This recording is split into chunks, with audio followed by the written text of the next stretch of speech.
Home of the Baseball Hall of Fame, where today, the four newest members join the Immortals. Al Barlick, Major League umpire for 27 years, worked behind the plate in 5 different decades. Red Schoendienst has worn a Major League uniform as player, coach, or manager for 45 years, 19 of them as a player, mostly with the St. Louis Cardinals. Yastrzemski, number 8, the last man to win the Triple Crown. Yaz played more games than any other American leaguer in 23 seasons with the Boston Red Sox. And Johnny Bench, number 5, hit more homers than any other catcher in the history of the game, winner of 10 Gold Gloves in 17 seasons with the Cincinnati Reds. Welcome to Cooperstown, New York, where 150 years ago the game of baseball was invented. 50 years ago in 1939, the Baseball Hall of Fame had its first induction ceremonies when the likes of Babe Ruth and Ty Cobb were immortalized. And now, July 23rd, 1989, Johnny Bench, Carl Yastrzemski and company get to sit in the Hall of Fame side by side with the other greats of the national pastime. Hello once again, everybody. I'm Chris Berman, and welcome to the induction ceremonies of 1989 here at Cooperstown, New York. We're very happy you could be with us. Along with us are about 30,000 other folks who have flocked to this town in upstate New York. Most of the folks wearing red, and why not? Bench, Cincinnati Reds. Carl Yastrzemski, Boston Red Sox. Red Schoendienst, St. Louis Cardinals. I guess red is in today. And 4 men will be going in the Hall of Fame this afternoon. Joining me, as always, our baseball analyst and Sports Illustrated's Peter Gammons. And I guess, Peter, from about the 3rd season that Johnny Bench played with the Cincinnati Reds in the late 60s, we knew, came up in the end of 67. By the time 69 and 70 rolled around, we knew Bench one day would be enshrined in Cooperstown. No question about it. I think you could say that Bench might be one of the most 10 most significant players that ever played. He changed his position. He had that great one-handed style. He had hands like Roy McMillan, and all the kids around the country started catching one-handed. And he was such a great offensive player, knocking in those 100 runs every year, that all of a sudden teams started trying to find guys who could hit. And the position became an offensive position rather than defensive. And everybody after that has tried to pattern themselves after Johnny Bench, which may be impossible. If you play left field at Fenway Park, Carl Yastrzemski's a pretty good guy to pattern yourself after, although Yaz had a guy to look at himself in Mr. Williams. But Yaz, I think, made playing left field in front of the Green Monster an art form at Fenway. He really did. I think he made a lot of people realize how important every position on the field really is. And he turned Fenway Park into a checker game. He could only move one base at a time. Mm-hmm. A checker game, and he moved them along pretty well, too. And he kind of captured the imagination of New England with the Triple Crown season in 1967. It kind of linked the 6 states together again, as they tried to do a couple hundred years before. It really was. He was a reincarnation of Joe Hardy. And that franchise at the time, they had drawn only 500,000 a couple of years before. The franchise was in trouble. And not only did he bring back the fans, but he reinvented the romanticism which has followed the Red Sox ever since. So Carl Yastrzemski, Johnny Bench, 2 of the few who have been elected to the Baseball Hall of Fame. On the first ballot, Red Schoendienst, Al Barlick, in by the Old Timers Committee. Harry Caray will be honored here today as well. We're glad you could join us. Stay with us. The induction ceremonies and more coming up.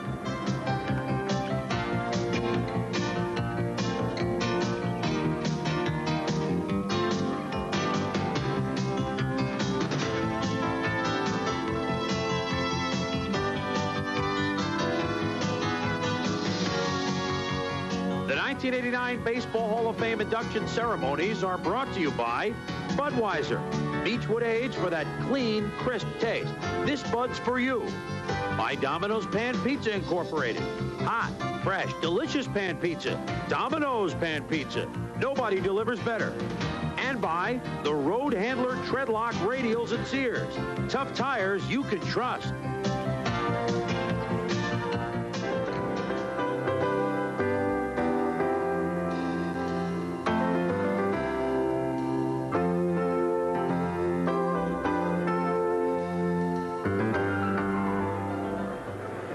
If you're a baseball manager, what do you want out of every one of your ball players? Well, maybe someone that can drive in runs at the opportune time in a ball game, someone that could deliver the long ball. You certainly want every one of your players to be outstanding defensively, to choke off runs, to get an out when another team thinks it has a big rally going. And you certainly would like your player to be durable. so that he could play, let's say, 100 games in 13 straight seasons. And then you want to put this guy behind the plate? That's impossible, they said. Not until Johnny Bench became a Cincinnati Red, because Johnny Bench was one of a kind. In all of sports, a very select group of athletes actually revolutionize the position they play. But one of those, unquestionably, is Johnny Lee Bench. He redefined catching and elevated it to an art form. Never before had anyone combined a rocket arm with an overall defensive prowess to win 10 straight Gold Gloves, with the power to hit more homers than any other backstop in history. No wonder Oklahoma's Johnny Bench twice won the NL MVP award, was MVP of the '76 World Series, was Rookie of the Year in '68, and enters Cooperstown after receiving over 96% of the votes cast in his first year of eligibility, a total bettered by only Ty Cobb and Hank Aaron. But Bench was only doing what came naturally. I wanted to be in the lineup every day, and the only way I could do that, Randy Hundley had caught 160 ball games with that one-handed glove. I said, that's for me. And then I started making tags like first baseman that still they don't do as much today as I think they possibly could. All I was myself. I had to do the very best thing that I could to make myself successful. It worked well for me. It sure did, and it worked well for the Big Red Machine, knowing that every day they had someone behind the plate that no other team could equal. I think the biggest thing about Johnny Bench is he was just by far, in a way, the best defensive catcher I've ever seen. He had such big and strong hands. He could do things that with his catcher's glove that a first baseman did with his fielder's glove. But Casey Single seen them all. You know, Casey was around long enough to see Cochran, Dickey, and, you know, all the great ones. And I asked him one day, I said, Casey, who is the greatest catcher you ever see? And he never would call you by your name. He said, young man, you're never going to live long enough to see one better than that young guy you got. No wonder Cincinnati was in the World Series 4 times in the 70s, winning it in 75 and 76. But Bench's feats transcend the decades. To me, Johnny Bench is the greatest catcher I've ever seen, I would probably ever hope to see. I pretty much patterned myself after Johnny Bench, which I'm sure a few other million kids did when they were growing up. Tremendous source of inspiration to me, and probably one of the greatest moments of my career was getting the opportunity to meet him. Johnny Bench could do it all, but there's only one Johnny Bench. Johnny threw me out 3 consecutive times in one ball game, and at that time I had a success ratio 9 out of 10, and I walked up the 4th time, looked at Johnny and said, somebody owe me 27. I might as well start out with you. So we had a big laugh. Did you have more pleasure hitting a ball out of the park or throwing a runner out at second base? Well, Lou Brock, maybe Lou Brock or Maury Wills, that would have always been special.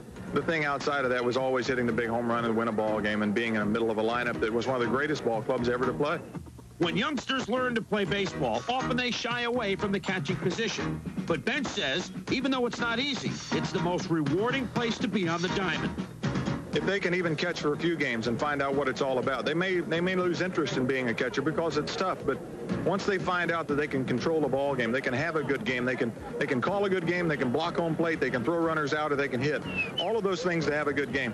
It really makes your day. You always feel like you're involved in the game of baseball. Day in and day out, it's the greatest feeling in the world. Except perhaps for the feeling that Bench is experiencing today. You know, to be in the pinnacle, the highest honor that anyone can achieve in their field is just the greatest feeling in the world, especially with the Baseball Hall of Fame. A quick handshake and presentation from the commissioner of baseball, Bart Giamatti. Then up to the plate, steps number 5, Johnny Lee Bench. Thank you. Thank you. Thanks to all of you who came so far from across the country to join us here today.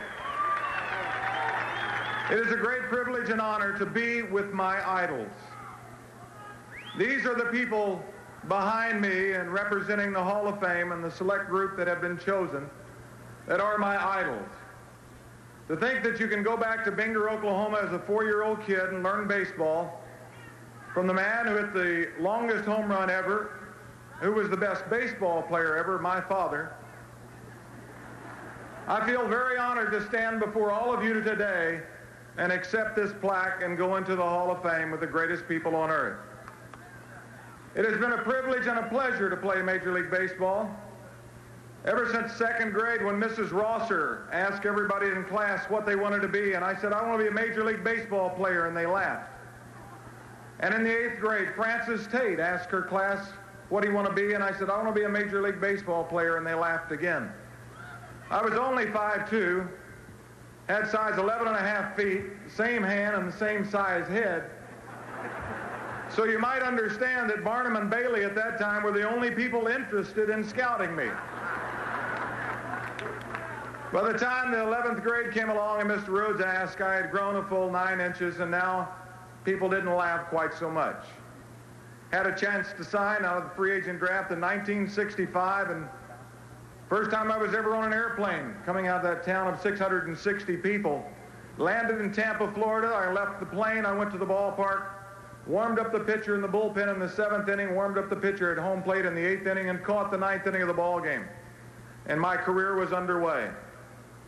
A manager by the name of Cactus Jack Cassini was the manager there. The next year, it was going to be Merrill Pinky May, followed by Lou Fitzgerald and Don Zimmer. By Dave Bristol, the first manager that I played for in Cincinnati, and the great Sparky Anderson.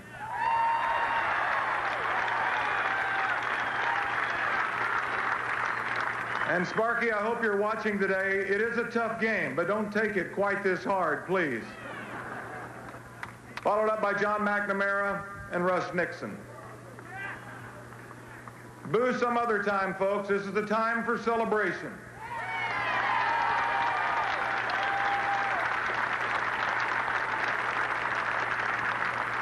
One can only dream about that cornfield that my father first hit the baseball into, and we lost it. But my mom and dad, Ted and Katie Bench, are here today sharing with us. Ted and Katie, that's your cue, Dad.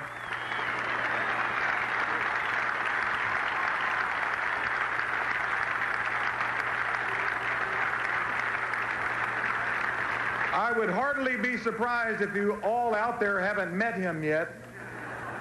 He has taken this town by storm. My sister Marilyn is with us.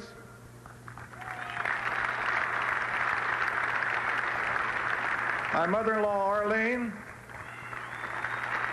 And my beautiful and expectant wife for our first child, my first child ever, Laura.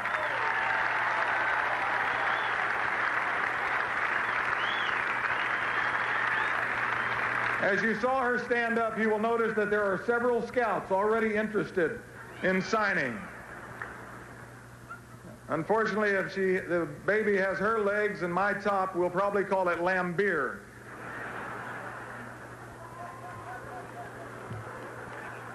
Believe me, what an honor it is.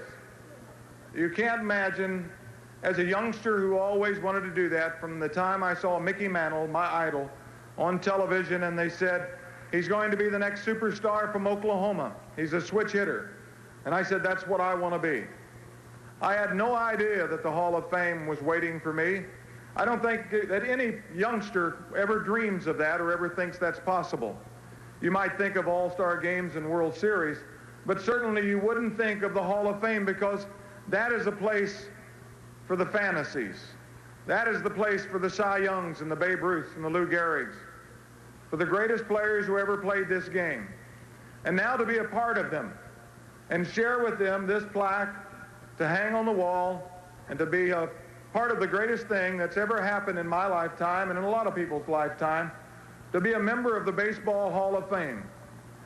To quote one person who probably made catching more important outside of Roy Campanella, a guy by the name of Yogi Berra said, it's not over till it's over.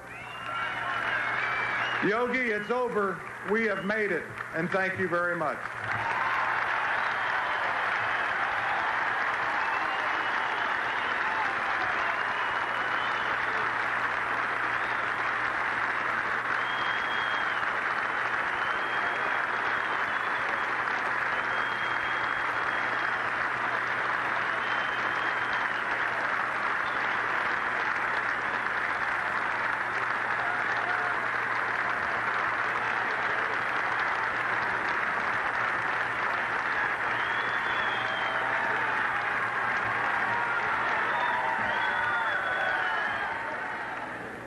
Welcome back to Cooperstown, New York, and the 1989 Baseball Hall of Fame induction ceremonies.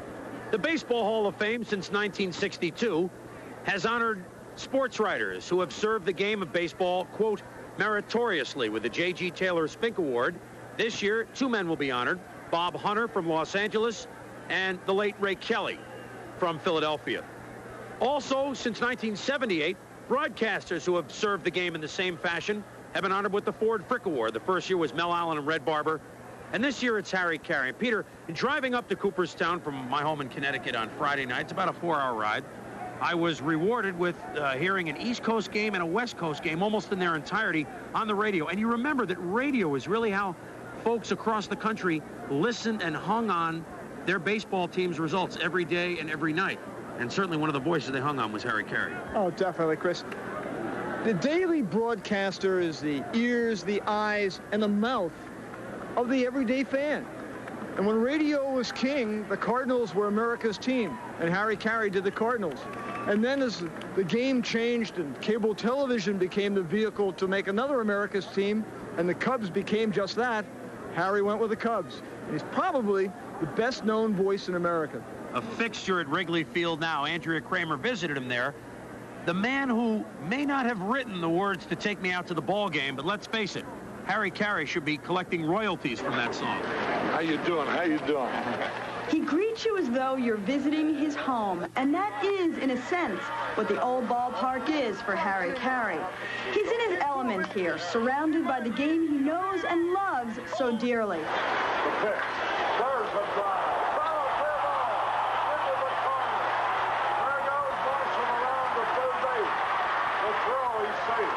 He always aspired to be a unique communicator, and he's succeeded because he broadcasts like a fan. And nothing or nobody keeps Harry from his appointed rounds with a baseball game. The president is telling Harry about how he has Illinois ties with his wife, Nancy. And he says, Mr. Reagan, President Reagan, he said, I really appreciate the call, but I got to go now. Bobby Dernier just got a bunt single. Harry is so closely identified with the Cubs that it's often forgotten he broadcasts the Cardinals, Athletics, and White Sox. His tremendous appeal and success is all the more remarkable considering he came from quite humble beginnings, growing up as an orphan in St. Louis. I was alone so many Christmases, and I was the kind of a kid that never could have the things that all the other kids had, which was a mother and a father and gifts and a Christmas tree, and I've never gotten over that. Harry Carabina, now known as Harry Caray, has come a long way from that orphan kid in St. Louis, as his restaurant here in downtown Chicago suggests. He's Good Time Harry, the mayor of Rush Street, they call him, and he's arguably the most popular man in Chicago.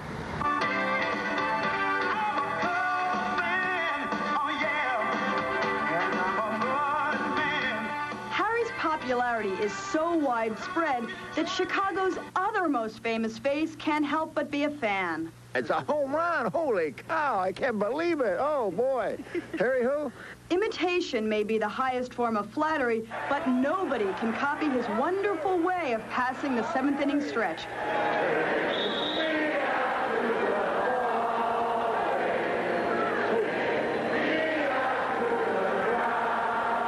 It's a tradition started in the 1970s when Harry was broadcasting for the Chicago White Sox under team owner Bill Veeck. He said, I've always wanted to do this. He says, and then I heard you. And he said, then I knew that you were the guy for me. And boy, I was blowing up with flattery. He said, because I knew anybody sitting in the stand, as soon as they heard you sing, knew he could sing better than you and would freely join in. Harry has lived his life the way he broadcasts games. Fun, carefree, and with not much of a let-up even in the 7th inning stretch. But it caught up with him all too suddenly when he suffered a stroke on February 17, 1987. It taught me that 80 drinks after a game is too many. Now I'd stick down to 3 or 4, okay? I am thankful. I think it was the good Lord's way of issuing a warning in such a way that I had to think about it seriously. The stroke caused him to miss an opening day for the only time in his 46-year broadcasting career. But there's no doubt that his desire to get back to the ballpark and the booth helped fuel his speedy recovery. I don't think anybody squeezes any more out of life than Harry Caray. This man lives every day to the fullest. He lives every day like he's going to die tomorrow, and his attitude is, I'll live forever as long as there's baseball. And long after Harry's gone, his legacy in baseball will live on in Cooperstown with his 1989 induction to the Hall of Fame. Harry Caray has fought for everything he has in the world, and now he really does have it all.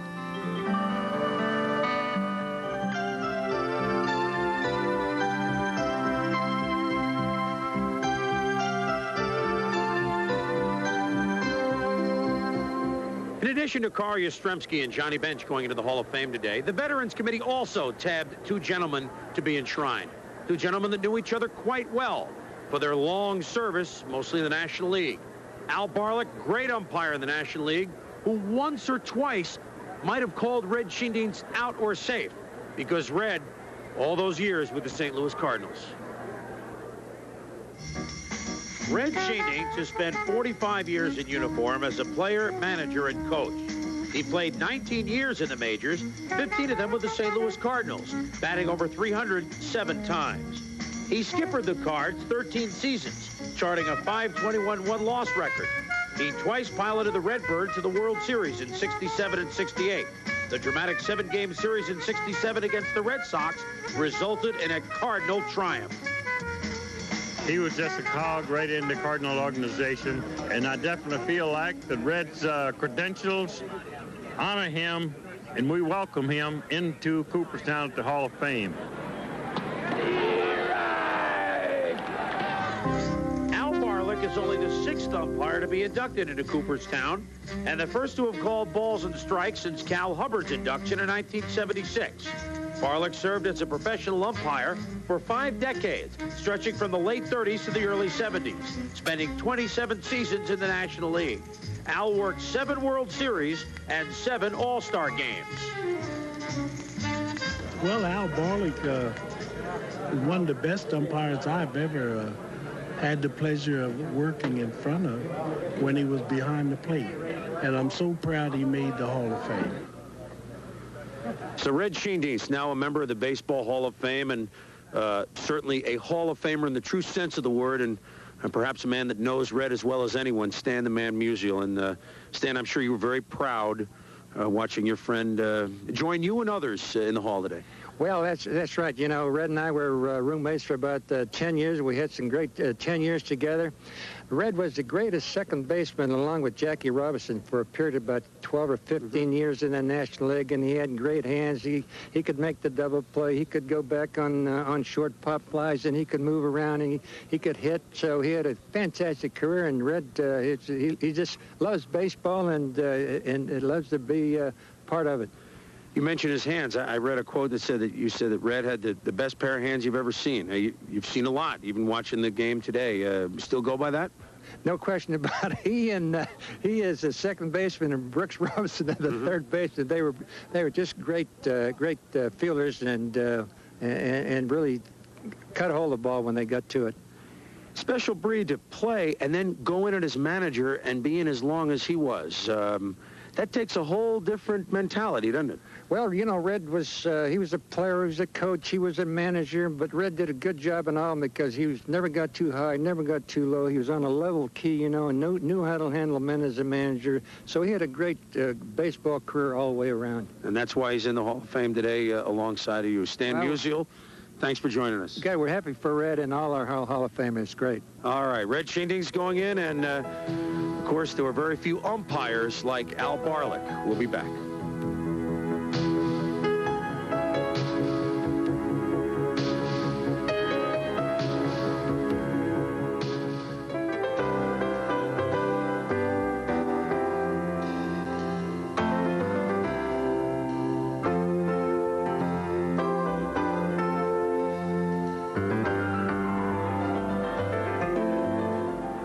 Number 8, the man they call Yaz.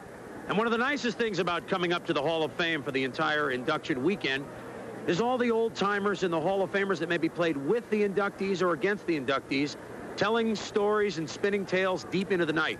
Well, Peter Gammons, you covered Carl Yastrzemski for many, many games in your career as a writer at the Boston Globe.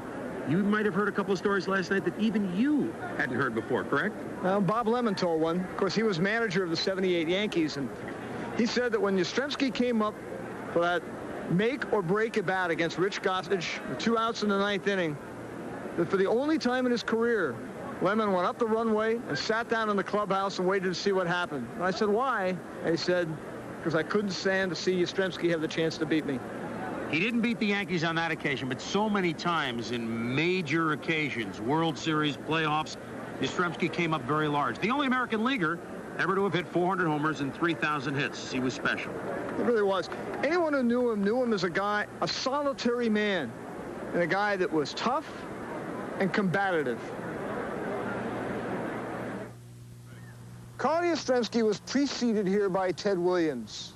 Ted was theater and style. Yaz had all the style of the Buffalo Auditorium. Carl Yastrzemski was smaller than Tommy Herr.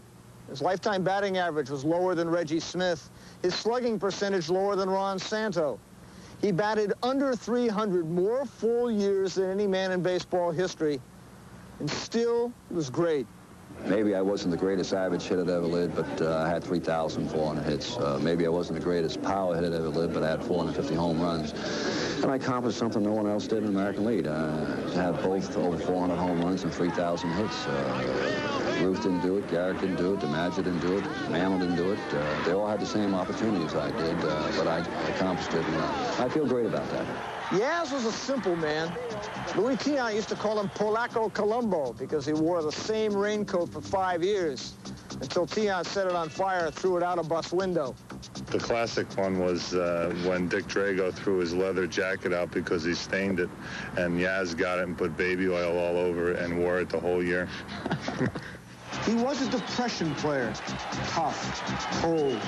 His only flair came the way he played the wall. Yaz's style was simply to come to the park, hurt or healthy, get in the lineup, and find a way to win. In 1967 and 75, did Yaz ever win? Carl this year has been amazing in all phases of the game. He could beat you with the glove, with the arm, with the legs, and with the bat. I've never watched a player, and I played on the Dodgers with Snyder and Robinson, Campanella and Hodges, Reese, Ferrillo, Pafko, all those fellows. I never saw a player have a year so consistent all the way through as Yastrzemski did. Some laughed at Yastrzemski's hours of extra batting practice in the early afternoons or even after games. But to him, baseball is a life of daily adjustments to pitchers, catchers, umpires, ballparks, conditions, and he could never be too prepared. When you pitched against Carl Yastrzemski and called signals against him in Detroit, he was looking to pull the ball. In Fenway Park, he was looking to go inside out. So, it made those pregame meetings going over hitters useless because you had to be wise enough as a catcher or a pitcher to sit and make the adjustments because Carl could really do anything. Yaz was lucky in this mercenary era. He wore a Red Sox uniform for 23 years, which made him as much a part of the New England landscape as the old man in the mountain. We played practically our careers parallel one another, and he was just a great player. And not only hit for a high average, but a lot of home runs, and played in Fenway Park. Could play left field as good as anyone who ever played in Fenway Park, and just a guy who went out there day in and day out and played. And I just remember him as a gamer, I guess you could say, a guy who played when he shouldn't be playing as far as injuries are concerned, and just one of the great players that I had a chance to play against in my career. Yaz didn't get to the World Series stage as often as a Reggie Jackson or Mickey Mantle, but his legacy under pressure is this.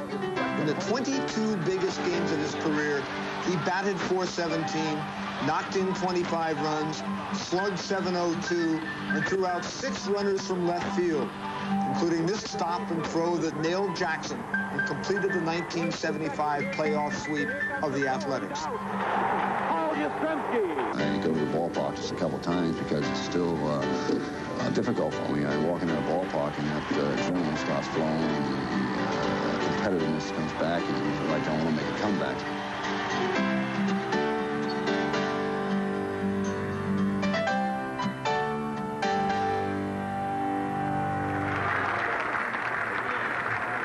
That last shot was Yastrzemski's final act in a Red Sox uniform.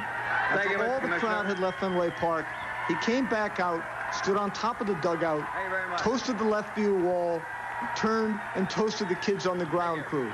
And all the while, he was crying like a baby. Well, almost 6 years later, Yaz is coming out for another toast. Thank you very much. Thank you.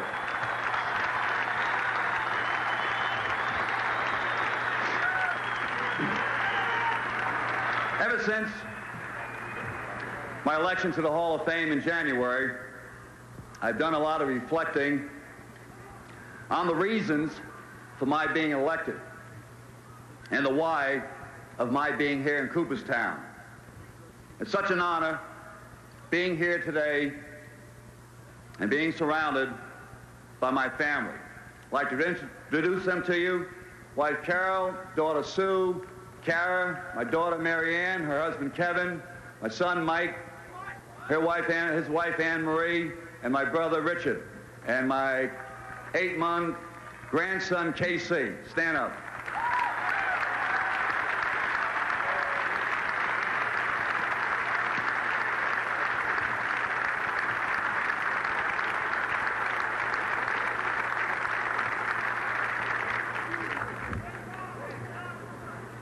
The reasons for my election are many.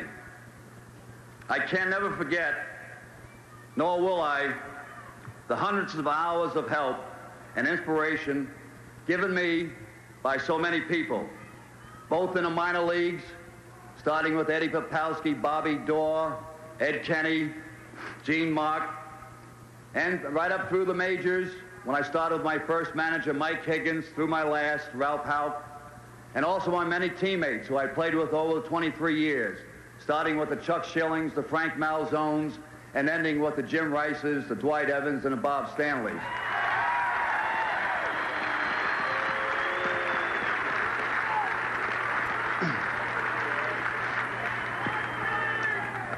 I remember in 1961 when I was a scared rookie, hitting .220 after the first 3 months of my baseball season, doubting my ability.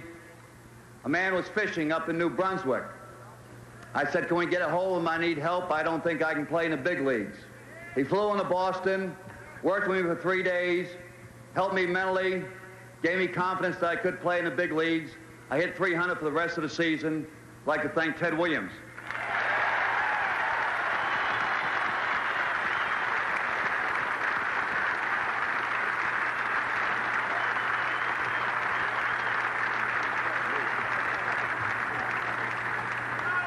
Ladies and gentlemen, no man is an island.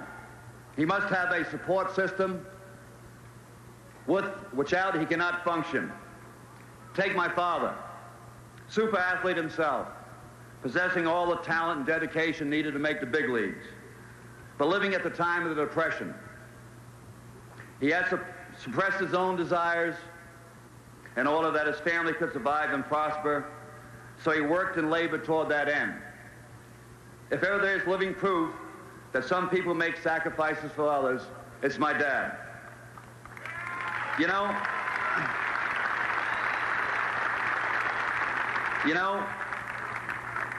I've often been asked during my career, how can you stand up to the rigors of big league baseball and its pressure-packed situations? And I've always answered the same way. Pressure? What pressure? Pressure is what faces millions and millions of fathers and mothers trying to earn a living every day, to support a family, to give it comfort, devotion, and love. That's what pressure really is. And that's what my dear mother, whom I miss today, and my father gave me. And that's why I specifically mention them today, to acknowledge their heartfelt presence in my life for my accomplishments. I'd like to introduce my dad.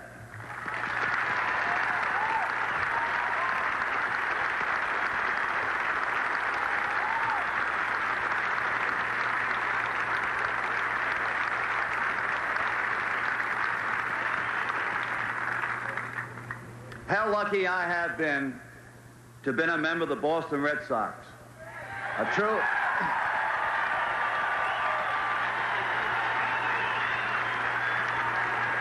truly great organization headed by that wonderful man, Mr. Tom Yorkie.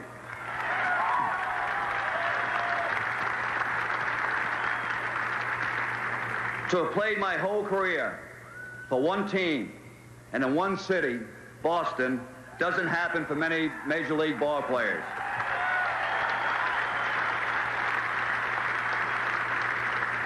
The debt of gratitude which I owe him and his dear wife, Jean, who has honored me by being here today, can never be repaid.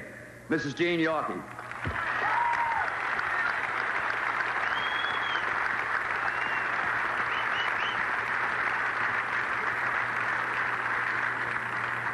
And to you sports writers who always treated me fairly and with understanding, you too are part of the support system. I thank you for electing me to the Hall of Fame. If these are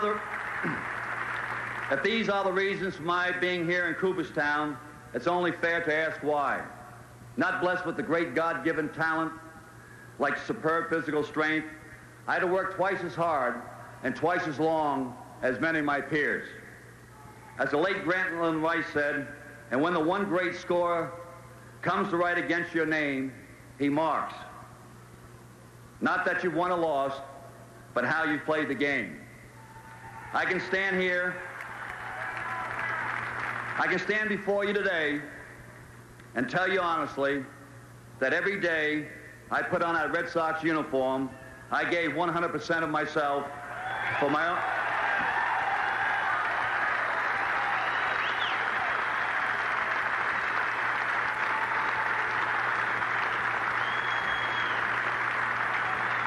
I treated it with dignity and respect and deference to our fans, a high regard for my teammates, coaches, and management. Anything less would not have been worthy of me. Anything more would not have been possible of me. And if there's any message I can leave on this great day of tradition and honor, let it be this, that the race doesn't always belong to the swift, nor the battle to the strong. It belongs rather to those who run the race, who stay the course, and who fought the good fight. To those members before me, may you always wear the mantle of your membership with pride. To those of you who are to come after me, may you too enjoy the spirit of tradition and accomplishment that is ours today. You should, for you, like every baseball player who ever wore the uniform, are the game. That's why I'm so proud today to have played a role, however small, in a game which is America's pastime, and a game which has been a big part of my life. Thank you very much.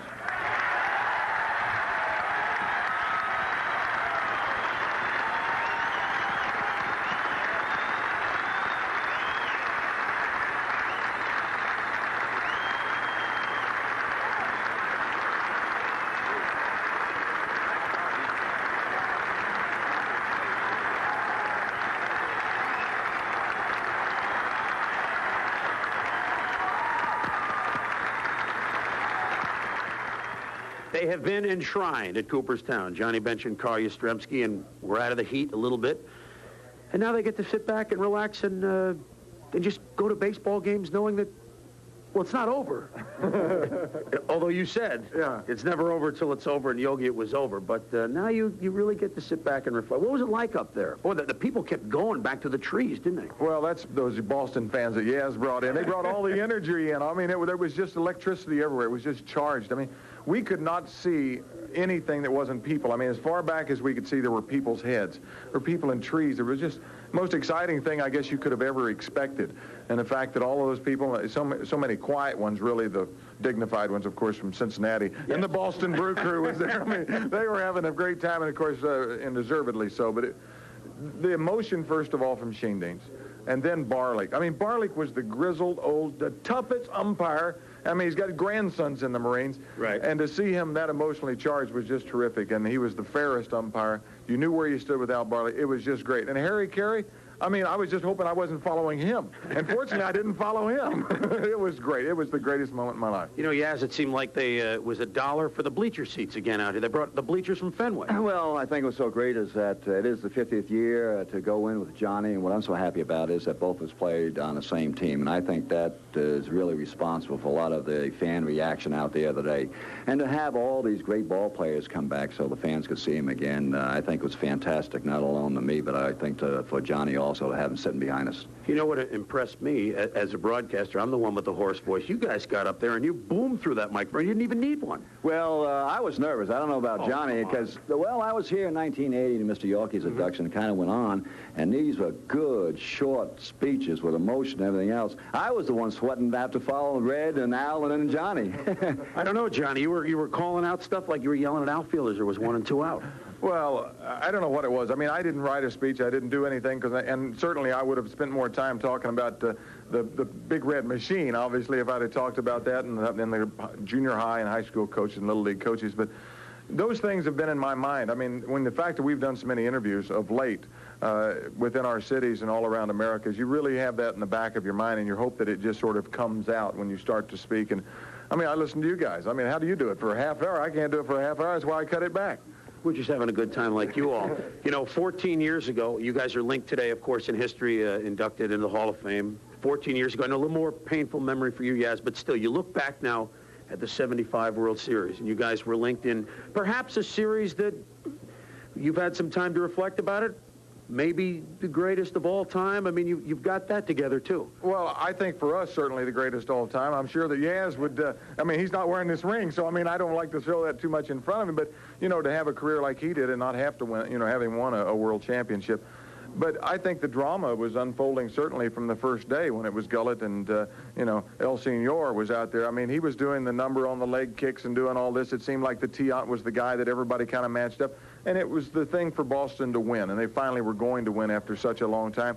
Then the rain delays, then all the things that went along, and you know, in the 6th game when Bernie Carbo hit the 3-run homer, they, you know, certainly Carlton's home run, and he won't be long behind me to break my record as catchers, but it was his home run. But it was Bernie Carbo's 3-run homer. He was the #1 draft choice in Cincinnati the year I was drafted #2. So for Bernie to hit that 3-run homer was exciting for me. When Pat Darcy came in to warm up, in the last inning, the 12th inning, I looked over at Sparky and I said, we don't need to warm anybody else up. This is over.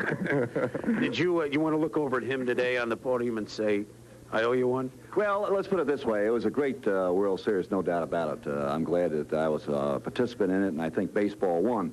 However, I would have rather had Al Bollock behind home plate, and maybe with that interference call, it would have went our way, and we would have won the World Series in 6 games. You see, you can change history through the magic of TV and through the magic of time, and it's amazing that for every one of those games at Fenway and at Riverfront, there were 1 million people at every game. You can ask for people out here. They were all there, right? Caray, Yastrzemski, Johnny Bench. Thank you. What can we say? Congratulations. 2 of the greatest. Hey, maybe we'll get a nickname someday. Well, you guys are above nicknames. 50 years ago, they inducted the names of Ruth and Ty Cobb, and right alongside Johnny Bench and Caray Yastrzemski. This past year, since we were last at Cooperstown, 5 members of the Baseball Hall of Fame passed away. They had a moment of silence earlier this afternoon. We, too, want to recognize them and bow our heads a little bit, including a pair of great New York Giants. We'll be back.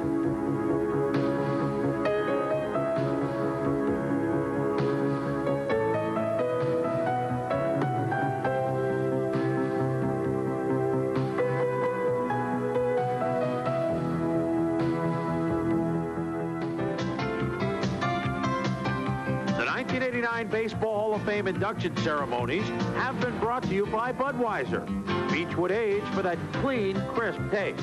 This Bud's for you. By the biggest, the best. Nobody brings it home like HBO.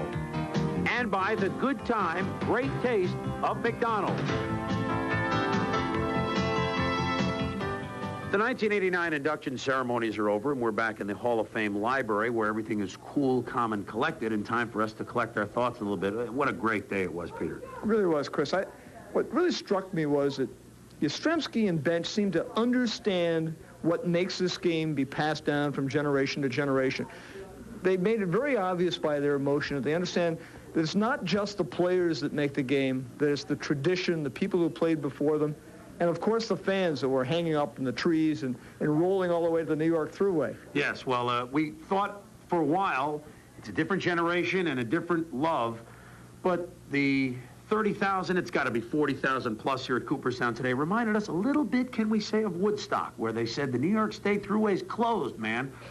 It was almost that way, and with good reason, to see Bench and Yastrzemski. And last night, I know we had a chance to talk with many of the Hall of Famers and their family. I talked with Ty Cobb's youngest of 5 children, his son Jim Cobb, who was here for the first Hall of Fame induction ceremonies when his dad was inducted. He was 17 at that time, so 50 years later, he's 67, and he's coming in to see greats like Bench and Yastrzemski, who may one day be put on the same pedestal. Well, they are in here, but maybe thought of 50 years from now in the same likes as Ruth and Cobb. What about next year, 1990? There are 2 first-time eligibles, as Yaz and Bench were this year.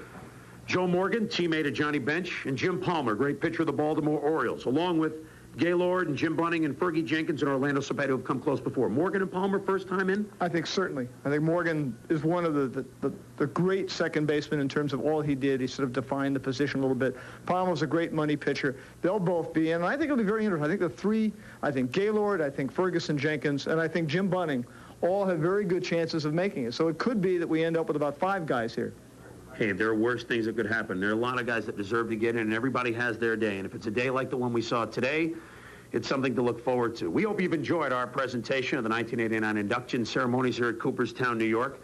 And for Al Barlick and Red Schoendienst and for Johnny Bench and Caray Yastrzemski, there's no question, Peter, that they put their heart into baseball. And when they put their heart in it that way, it touches all of ours.